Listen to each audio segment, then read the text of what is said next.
Welcome to Salsido Paranormal. I'm your host, James Salsido, and tonight I'm continuing my reading and review of The Book of the Damned by Charles Fort. And as always, you can find all episodes of the show along with links to social media and ways to listen to the show and ways to support the show at the website, which is salsidoparanormal.com. That's SALSIDO paranormal.com. Support is never expected, but always appreciated, as there are expenses in making these shows. And you can support in a couple of different ways, either through Patreon, by signing up to that for $1, as little as $1 a month, to get all the extra content there, or through the merchandise store. And again, greatly appreciated everyone that's done either of those things so far. Also, please check out the links in every episode description for friends of the show. Jen, the Arcane Observer, has her own channel and is also the co-host of this show on the weekends. And then Michael Strange of Trouble Minds Radio and the Trouble Minds Radio Network, KUAP, Digital Broadcasting. And there you can hear replays of my shows along with many other amazing shows 24/7. And it's an online radio station. So, as always with these episodes in this series, a few things for you all to keep in mind. First of all, what I'm reading here, these are the thoughts and ideas of Charles Fort, and so you and or I may not agree with everything he says. Also, there may be things in these books that are considered mysterious at the time that these books were written, which is in the early 1900s, but that have been explained since then by science. So if anything sounds not so strange to you, even though it's being sort of described in that way, that is probably why. Also, be aware I will definitely make mistakes with the reading of this, as always, including pronunciations of names and places, and especially those in other languages. So, just things to keep in mind as I go here. Always doing the best I can, but I'm definitely not perfect. So, getting back to the material here, Fort just mentioned objects that are made of stone or metal that appear to be not natural. So, and we'll get into that right now. The thunderstone is usually a beautifully polished, wedge-shaped piece of greenstone, says a writer in the Cornhill magazine 50-517.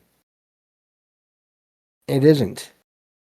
It's likely to be of almost any kind of stone, but we call attention to the skill with which some of them have been made. Of course, this writer says it's all superstition. Otherwise, he'd be one of us, crude and simple sons of the soil.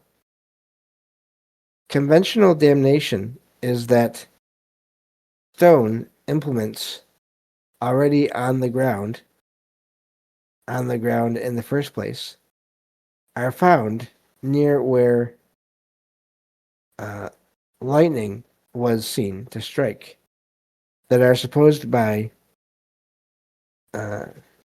astonished rustics or by intelligence of a low order to have fallen in or with lightning. Throughout this book, we class a great deal of science with bad fiction. When is fiction bad, cheap, low? If coincidence is overworked. That's one way of deciding. But with single writers, coincidence seldom is overworked. We find the excess in the subject at large. Such a writer as the one of the Cornhill magazine tells us vaguely of beliefs of peasants. There is no massing of instance after instance after instance. Here, ours will be the method of mass formation. Conceivably, lightning may strike the ground near where there was a wedge-shaped object in the first place, again and again and again. Lightning striking ground near a wedge-shaped spot. Okay. A wedge-shaped object in China. Lightning striking ground near wedge-shaped object in Scotland. Lightning striking ground near wedge-shaped object in Central Africa. Coincidence in France. Coincidence in Java. Coincidence in South America. Let me make sure I got this right, because he ends a paragraph with M dash. We grant a great deal, but note a tendency to restlessness. Nevertheless, this is the psychotropism of science to all thunderstones said to have fallen luminously. As to greenstone, it is in the island of Jamaica, where the notion is general that axes of a hard greenstone fall from the sky during the rains. And Journal of Jamaica, I'm not sure what the middle word is, 2-4. Some other time we shall inquire into this localization of objects of a specific material. And quotation marks here, they are of a stone nowhere else to be found in Jamaica. And quotation marks, parentheses, notes and queries 2-8-24, close parentheses. In my own tendency to exclude, or in the attitude of one peasant or savage who thinks he is not to be classed with other peasants or savages, I am not very much impressed with what natives think. It would be hard to tell why. If the word of a Lord Kelvin carries no more weight upon scientific subjects than the word of a Sitting Bull, unless it be in agreement with conventional opinion, I think it must be because savages have had table manners. I do love his writing.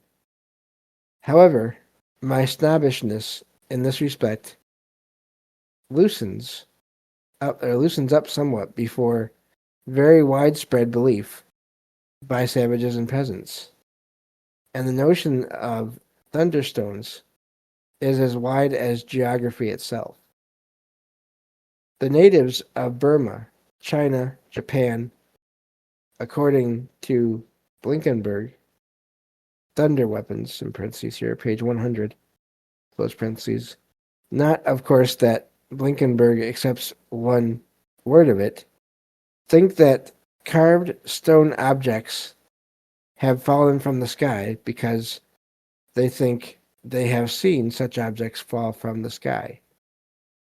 Such objects are called thunderbolts in these countries.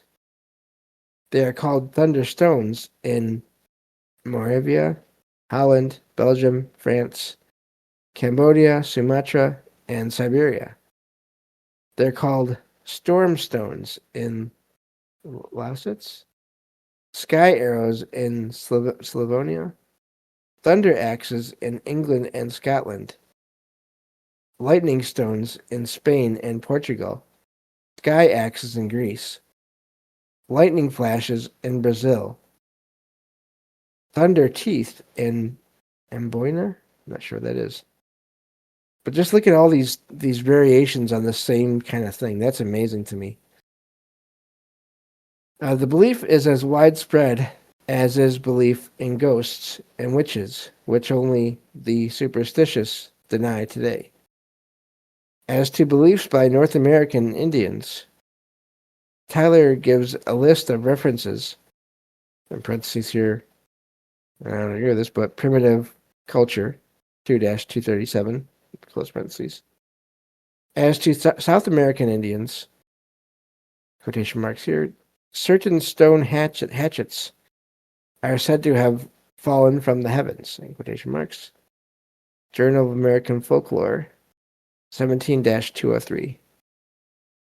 If you too revolt against coincidence after coincidence after coincidence, but find our interpretation of thunderstones just a little too strong or rich for digesting, we recommend the explanation of one, Tallius, written in 1649. In quotation marks, the naturalists say they are generated in the sky by fulgurous exhalation conglobed in a cloud by the circumfused humor, in quotation marks. Of course, the paper in the Cornhill magazine was written with no intention of trying really to investigate the subject, but to deride the notion that worked stone objects have ever fallen from the sky. A writer in the American Journal of Science 1-21-325 read this paper and thinks it remarkable, in quotation marks, that any man of ordinary reasoning powers should write a paper to prove that thunderbolts do not exist, in quotation marks. I confess that we're a little flattered by that. Over and over, in quotation marks, it is scarcely necessary to suggest to the intelligent reader that thunderstones are a myth, close quotation marks. We contend that there is a misuse of a word here. We admit that only we are intelligent upon the subject. If by intelligence is meant the inquiry of an equilibrium, and that all other intellection is only mechanical reflex. Of course, that intelligence too is mechanical, but less orderly and confined, less obviously mechanical. That as an acceptance of ours becomes firmer and firmer established, we pass from the state of intelligence to reflexes in ruts. And an odd thing is that intelligence is usually supposed to be creditable. It may be in the sense that it is mental activity trying to find out, but it is confession of ignorance. The bees, the theologians, the dogmatic scientists are the intellectual, or are the intellectual aristocrats. The rest of us are plebeians, not yet graduated to nirvana or to the instinctive and suave as differentiated from the intelligent and crude. Blinkenberg gives many instances of the superstition of thunderstorms, which flourishes only where mentality is in a lamentable state, or universally. In Malacca, Sumatra, and Java, natives say that stone axes have often been found under trees that have been struck by lightning. Blinkenberg does not dispute this, but says it is coincidence that the axes were of course upon the ground in the first place, that the natives jumped to the conclusion that these carved stones had fallen in or with lightning.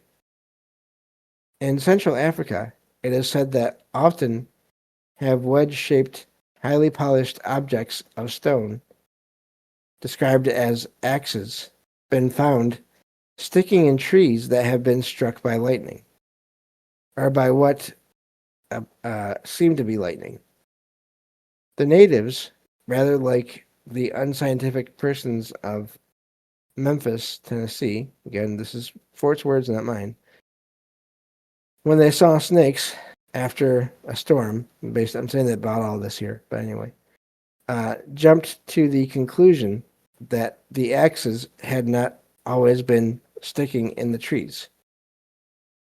Livingstone, parentheses, Lost Journal, pages 83, 89, 442, and 448, close parentheses, says that he had never heard of stone implements used by natives of Africa. A writer in the report of the Smithsonian Institution, 1877-308, says that there are a few.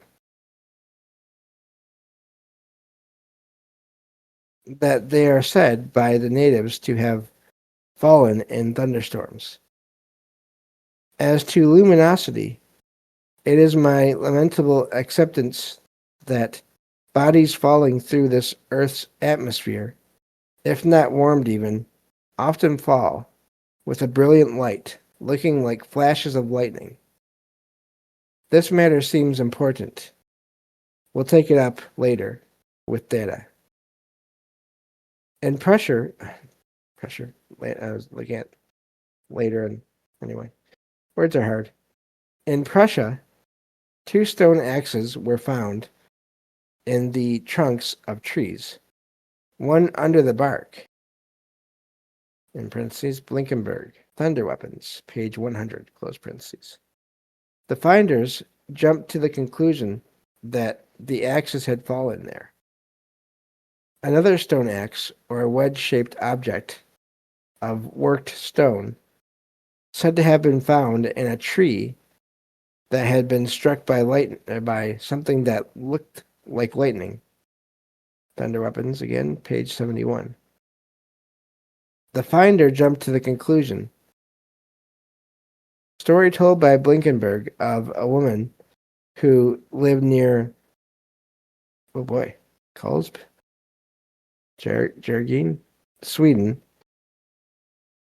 KULSB, JE, and then dash, JEERGENE, Sweden, who found a flint near an old willow near her house. I emphasize near her house because that means familiar ground. The willow had been split by something. She jumped. And he means to the conclusion there. Cow killed by lightning or by what looked like lightning. Isle of Sark near Guernsey, sorry. The peasant who owned the cow dug up the ground at the spot and found a small greenstone axe. Blinkenberg says that he jumped to the conclusion that it was this object that had fallen luminously, killing the cow. Reliquary, 1867-208. A flint found by a farmer after a severe storm, described as a fearful storm, by a signal staff which had been split by something. I should say that nearness to a signal staff may be considered familiar ground. Whether he jumped or arrived at the conclusion by a more leisurely process, the farmer thought that the flint object had fallen in the storm. In this instance, we have a lamentable scientist with us. It's impossible to have positive difference between orthodoxy and heresy. Somewhere there must be a merging into each other, or an overlapping. Nevertheless, upon such a subject as this, it does seem a little shocking. In most works upon meteorites, the peculiar sulfurous odor of things that fall from the sky is mentioned. Sir John Evans, in parentheses, Stone Implements, page 57, close parentheses, says, with extraordinary reasoning powers, if he could never have thought such a thing with ordinary reasoning powers, that this flint object, in quotation marks, proved to have been the bolt by its peculiar smell when broken, in quotation marks. Oops, we're going to change. There we go.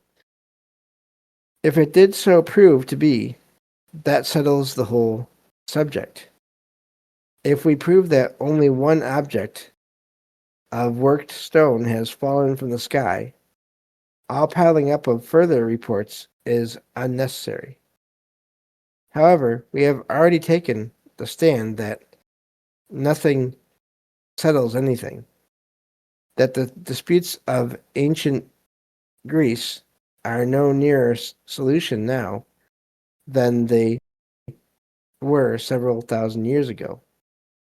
All because, in a positive sense, there is nothing to prove or solve or settle. Our object is to be more nearly real than our opponents. Wideness is an aspect of the universal. We go on widely. According to us, the fat man is nearer godliness than is the thin man. Eat, drink, and approximate to the positive absolute. Beware of negativeness, by which we mean indigestion. Okay. Let's see how long the next one is here. I think we can get to that. Yeah, okay. The vast majority of thunderstones are described as axes, but Unir Nature 1892-2-381 tells of one that was in his possession, said to have fallen at Gardia, Algeria, contrasting profoundment, pear-shaped, with the angular outlines of ordinary meteorites. The conventional explanation that it had been formed as a drop of molten matter from a larger body seems reasonable to me. But with less agreeableness, I note its fall in a thunderstorm. The datum that turns the orthodox meteorologist pale with rage, or induces a slight elevation of his eyebrows if you mention it to him. And this is where we'll stop for this episode, because I don't know how long this next paragraph is. But I really wonder about this. So I'm not sure if I don't know, some of these objects he talked about, it does seem like they could have been maybe on the ground before. But also, I find the idea of lightning or storms or anything like that being associated, or at least light and sound being associated with these objects falling to the ground and even landing, sort of impacting trees and things like that. That's amazing. The things where they were found buried after there was a storm, I think they may have already been there. But also that could explain possibly why the lightning was drawn to them, maybe? I don't know. But anyway, that's all the time we have for this episode. Thank you all for listening, and I'll talk to you all next time on Salsido Paranormal. Take care.